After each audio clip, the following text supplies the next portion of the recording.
Alexis McAllister oo dab ku shiday wararka la xiriirinaya Real Madrid. Xidiga qadka dhexe ee Liverpool Alex McAllister ayaa sii huriyay wararka la xiriirinaya inuu u wareegi karo Real Madrid kadib markii lagu arkay isagoo xiran fanaanad uu leeyahay Zinedine Zidane.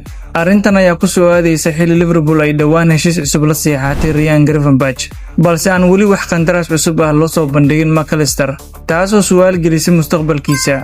Ciyaaryahanka ku guuleystay koobka adduunka 2022 ayaa hadda haysta wax ka yar 2 sano oo ka dhiman heshiiskiisa, waxaana si joogto ah loo xiriirinayaa inuu u wareego kooxda reer Spain.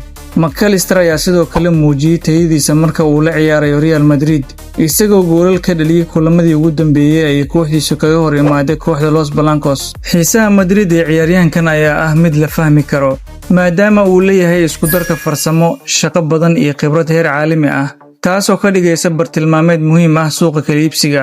Iyadoo suuqa xagaaga uu soo dhow yahay, xaaladda McAllister ayaa noqon karta mid ka mid ah sheekooyinka ugu waaweyn ee lala socon doono. Fiid wanaagsan saaxiibayaal, intaas ayaan ku soo gabagabeynayaa warbixintii koobneed ee nagu hadlayay wararkii ugu dambeeyay ee kubadda cagta. Haddii aad ila dhamaadka muuqaalkan la soo gaartay, ilaawin inaad muuqaalka like saarto, sidoo kalena sii share gareyso. Haddii aad nagu cusubtaan ugu soo biir oo ka mid noqo asxaabta nagu xiran. Mahadsanid.